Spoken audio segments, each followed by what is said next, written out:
A gente tá com a meta de pegar 500k até o final do ano. Conto com a tua ajuda. Esse vídeo aqui aborda temas extremamente delicados, com abertura para gatilhos. Mais uma vez, eu e a Estelmi estamos indo abrir aquela gaveta. A gaveta onde ficam guardadas todas as ideias que a gente ficou um bom tempo sem coragem de tocar. E a gente ficou sem coragem de tocar na maioria das vezes porque o tema abordado é extremamente pesado. E eu não tô falando de gore como é em Mr. Pickles. Eu tô falando de algo mais pesado. Algo que mexe com o coração e a mente. Algo que, se ouvido de forma abrupta, pode literalmente destruir o dia de alguém. Justamente por isso que nós temos um aviso de tema sensível no começo do vídeo. Meus amigos, de todos os temas que vocês já recomendaram, esse aqui é o mais delicado de todos. Isso porque nele a gente vai ir de ponta na inocência de uma criança e como isso pode ser uma arma terrível para alguém ruim. Meus amigos, hoje a gente vai explorar um pouco do universo de Moral Orel. Acho que nessa altura do campeonato, todo mundo que tá vendo esse vídeo deve saber o que é Adult Swim. A gente até fez um iceberg deles um tempinho atrás aqui no canal. Naquele iceberg a gente falou sobre as coisas mais bizarras e esquisitas que tinham na programação. Só que além de ter coisas bizarras e engraçadas, os programas da Adult Swim também abordavam temas pesados e delicados, sempre usando de sátiras ou piadinhas pra aliviar e justificar a existência de tal assunto num canal inicialmente de comédia. E seguindo essas regras, um dos programas que mais se destacou na Adult Swim nesse parâmetro foi Moral Orel, que inclusive foi um dos programas mais citados no iceberg que a gente fez. Moral Orel conta a história de Orel, que é uma criança extremamente ingênua que quer a todo custo ser uma boa pessoa aos olhos de Deus. E só com essa pequena descrição já dá pra ver pra onde esse programa vai. Nessa busca de ser alguém bom aos olhos de Deus, ele sempre encontra um pequeno grande problema. Ele sempre falha e acaba indo pro caminho oposto. Isso porque a ingenuidade dele faz com que ele interprete tudo errado as coisas que as pessoas dizem. Ou seja, ele faz coisas irracionais em nome de Deus porque ele acredita que esse é o correto a se fazer. Mas vendo o desenho, a gente entende que não é só culpa da ingenuidade de Orel que faz ele fazer coisas erradas. Afinal, Orel tá tentando ser uma boa pessoa num local onde a maioria das coisas que acontecem são ruins. Ruins não, terríveis. Ele mora com um pai alcoólatra, com uma mãe que é o clichê da dona de casa frustrada e com seu irmão mais novo que apenas chora. E em quase todos os episódios da série acontece o seguinte: alguém fala algo sobre Deus para Orel e ele acaba entendendo tudo errado, ou tudo ao pé da letra, o que acaba fazendo ele cometer algo muito ruim. E geralmente o pai dele acaba descobrindo. Aí ele leva o Orel pro escritório, dá uma surra nele com seu cinto, seguido de uma lição sobre o que ele estava fazendo. No fim do dia, o Orel tá tentando ser uma pessoa boa, mas ele acaba sempre entendendo tudo errado e faz coisas ruins, achando que tá certo. Esse é o ciclo de Moral Orel. Ele mora na cidade de Moral Town, e aparentemente todas as pessoas que moram lá são religiosas e conservadoras, exceto por Stephanie, a filha do reverendo, que inclusive nem sabia que ela era sua filha. A Stephanie acaba virando amiga de Orel, e não foi nem um pouco difícil para ela ser amiga dele. Aos olhos de Orel, ela é a única pessoa gentil em toda a cidade. Amigos, entendam uma coisa: em Moral Town não existem limites pro fanatismo religioso. E a gente pode usar como exemplo a senhora Sensordol, que foi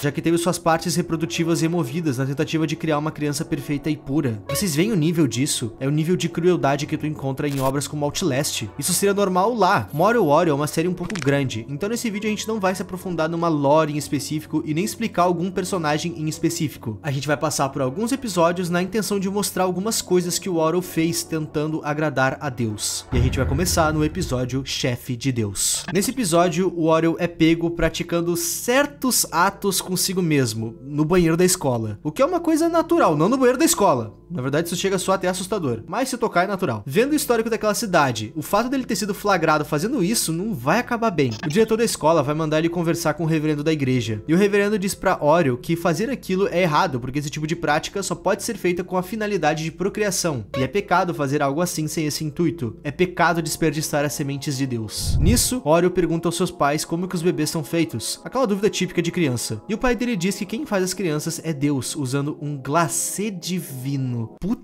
que pariu. O Orel entende que pra ele poder fazer o que ele queria antes, ele precisa seguir com o que disseram, ou seja, criar bebês a partir daquilo. E por mais bizarro que isso possa parecer, ele pede um saco de confeitar pra sua mãe pra fazer isso. Ele conta esse plano pra um amigo, ele pratica o ato e faz algo terrível com as mulheres daquela cidade enquanto elas dormem. Um tempo depois é noticiado no jornal que várias mulheres na região estão grávidas mesmo sem ter relações com seus maridos. E uma noite o Orel tava fazendo aquilo na casa de uma mulher, só que ela acorda e chama a polícia, que leva o Orel preso. Só que o pai dele chega na hora e o leva pra casa pra dar uma surra nele no escritório. Só que no final ele diz que a culpa foi dele mesmo por não ter explicado direito as coisas pro Orel. E isso que a gente só começou o vídeo.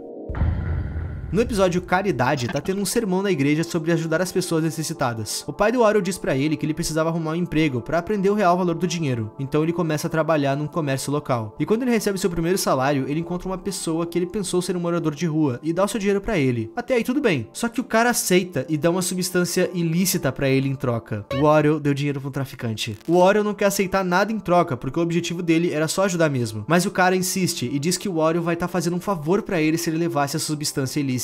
Então o Oreo leva. O Oreo chega em casa e diz ao seu pai que ajudou um pobre e que ele ganhou algo em troca. O seu pai, ao invés de perguntar o que ele ganhou em troca, diz que ele deveria usar o que ele ganhou. Então Oreo acaba usando a substância e faz isso várias vezes até acabar se viciando. No final, seu pai descobre e, como sempre, dá uma surra nele e ensina ele sobre como usar aquela substância errado. O Oreo já cometeu um crime hediondo e usou...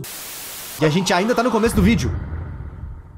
Em desperdício, o Oreo não quer comer o café da manhã, e a sua mãe diz que um porco para que ele pudesse comer, e que isso é desperdício, e Deus não gosta de desperdício. O seu pai confirma isso e começa a abordar o desempenho do Oreo na escola, dizendo que ele deve melhorar. Mais tarde naquele dia, o Oreo tá com um grupo de escoteiros e o instrutor começa a dizer que se eles acabassem se perdendo ou ficassem sem comida e água, é possível beber a própria urina para sobreviver. O Oreo fica confuso com isso e entende que se é possível beber a própria urina, não beber seria desperdício. O instrutor até tenta dizer que a urina foi feita para ser desperdiçada, mas o Oreo diz que desperdício é pecado e que pecar é ruim. Então, mesmo com o ensinamento do instrutor, ele começa a beber a própria urina secretamente. E do nada, o desempenho dele na corrida melhora muito. O técnico fica impressionado e diz pro Oreo compartilhar o que ele anda fazendo com os colegas. Então ele começa a vender a sua própria urina pros colegas e o desempenho de todo mundo melhora também. Mas eventualmente, o pai dele descobre isso e obriga ele a contar pra todo mundo o que ele tava fazendo, além de devolver todo o dinheiro pra todo mundo. E como sempre, no final, o pai dele dá uma surra nele pra ele aprender. Em O Medo de Deus é Halloween, e um policial vai até a escola para avisar os perigos do Halloween e sobre como as crianças deveriam se fantasiar. As crianças perguntam se ele tem medo de ser policial, e ele diz que não, porque tem Deus e Jesus ao seu lado, então nada é assustador para ele. Mais tarde tem um evento na igreja, que teoricamente era para ser assustador, mas Oreo não se assusta, porque ele tem Deus ao seu lado, só que isso deixa ele triste, porque ele queria se assustar no Halloween. Então ele chega na conclusão que o único jeito de sentir medo seria sentir medo de Deus, e o único jeito de fazer isso seria se ele fizesse coisas que deixassem Deus bravo e se arrependesse depois. Então ele decide fazer o oposto do que os mandamentos dizem, e isso consiste em desrespeitar sua mãe, roubar, adorar imagens, entre outras coisas que são consideradas como pecado. Mesmo fazendo isso, nada disso foi capaz de deixá-lo assustado. Então ele percebe que só ficou faltando um mandamento para ele quebrar, que é... Então ele finge que vai ajudar um idoso a atravessar a rua, mas acaba matando ele porque um carro atropela. Só que esse carro era do pai dele. Coincidentemente, o pai dele diz que vai mais tarde conversar com ele em seu escritório, e depois da surra que ele leva, Oreo diz que vai se arrepender de tudo o que fez, e seu pai diz que ele deveria conversar com o reverendo. Então o reverendo diz para Oreo que Deus já é muito assustador o tempo todo, sem precisar fazer nada contra ele. E isso diz muito sobre as religiões no geral, porque a maioria delas diz que você não deve só respeitar, mas também deve temer a Deus. No episódio Satanás, é mostrado que o treinador de Oreo é apaixonado pelo pai dele, e ele pede a Deus e ao diabo pra ter ele, e faz isso girando em um crucifixo. Ele vai até a igreja e o reverendo faz um sermão sobre homossexualidade, e diz que isso é coisa do diabo. O treinador começa a pesquisar mais sobre o satanismo, e acaba decidindo fazer um ritual, e aborda Oreo pedindo o cabelo do pai dele pra ele. E pro ritual ser feito, eles precisavam levar um virgem. Oreo age de acordo com tudo de forma inocente, e acaba indo até esse culto satânico junto com o treinador, porque ficou animado por estar indo em uma festa de adultos. Só que o treinador se decepciona com o culto satânico, porque todo mundo era acima do peso e andavam pelados por aí, e acaba indo embora com Oreo. No final é mostrado que aparentemente deixar a cruz deitada no meio termo entre Deus e o diabo é o que funciona, já que quando ele faz isso, o pai de Oreo liga pra ele. Nesse episódio, Oreo não recebe nenhuma punição, mas fica claro que o pai dele é no mínimo bissexual.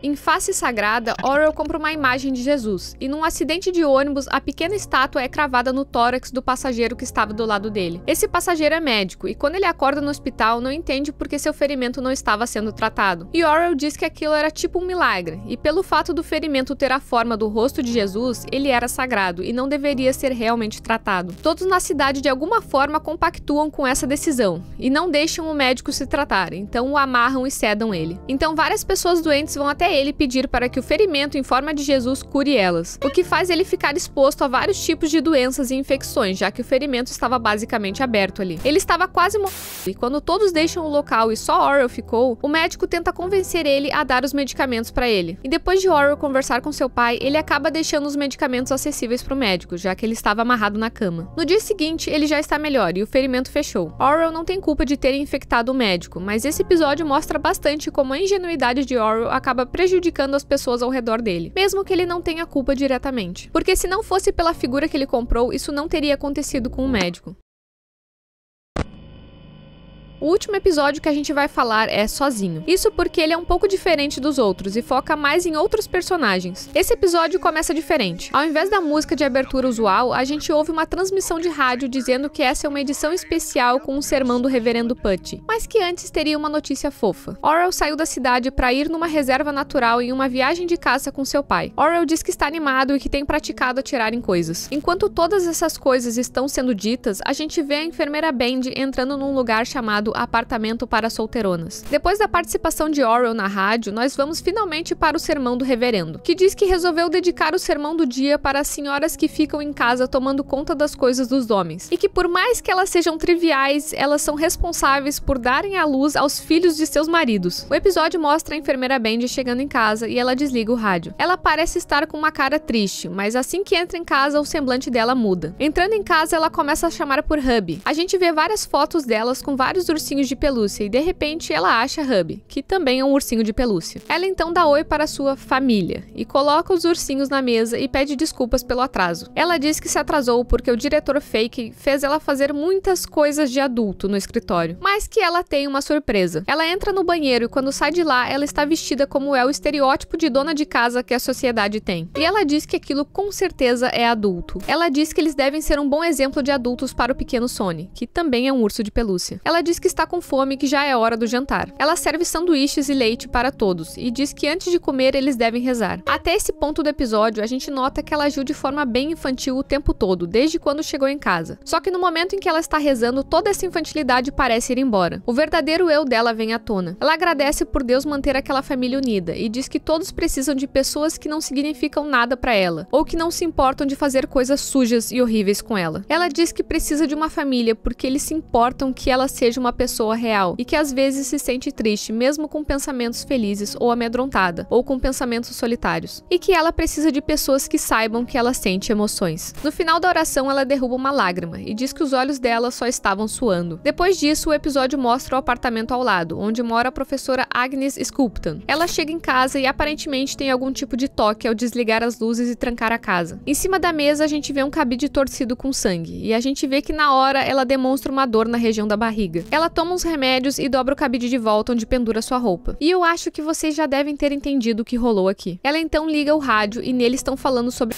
e ela desliga na hora, mas liga logo em seguida e na hora o reverendo está falando que crianças são pequenos milagres. Nesse momento ela olha sua árvore genealógica e a gente vê que ela era loira quando mais nova. O reverendo segue dizendo que crianças são pequenas versões de nós e que você consegue se ver neles. O reverendo então é interrompido para passarem uma notícia. Após um mês de encarceramento, em série Cecil Crippler foi encontrado morto na sua cela, o que deixa Agnes assustada por algum motivo. Em seguida, o reverendo continua o sermão e a gente vai pro apartamento da senhorita Sensordal, a personagem que a gente comentou ali no início do vídeo. O reverendo está dizendo na rádio que os bebês significam para Deus o que no caso é segurança no trabalho, e sinceramente eu não entendi o que ele quis dizer com isso. A senhorita Sensordal desliga o rádio e diz que o reverendo é um tolo e que um dia ele vai descobrir que as crianças são sarnas do diabo. Por algum motivo, ela é viciada em ovos, e a gente pode ver bem isso em outro episódio. Ela abre a geladeira que só tem ovos e ela pega um. Nessa hora o telefone toca e ela diz que não vai atender, porque ela falou pra sua mãe que ela só estaria em casa às 9. Nessa hora a gente vê que o vício dela em ovos é bem simbólico, porque ela pega um ovo e se deita com ele na região do seu ventre. Depois ela levanta e liga pra alguém dizendo que quer ovos fertilizados e que em troca ela mostraria seu corpo pra essa pessoa. Ela desliga o telefone porque são quase 9 horas e em seguida sua mãe liga e ela atende mentindo dizendo que acabou de chegar. Sua mãe pergunta se ela estava ouvindo rádio e ela diz que ouviu um pouco, mas que não acha que o reverendo é devoto o suficiente para abordar o tema do pecado original. E ela diz que ela seria mais adequada e que sua falta de óvulos não seria um empecilho, e sim uma habilidade. Censordoll diz que não é para sua mãe falar com ela como se ela não fosse a responsável por ela não ter um útero, e que bem teria feito ela remover suas partes reprodutivas se não fosse para ser uma especialista no assunto. Então ela diz que ela era somente um bebê quando foi submetida a isso, então para todos os efeitos ela era imaculada desde a concepção, o que tornaria ela até mais sagrada que a sua própria mãe. E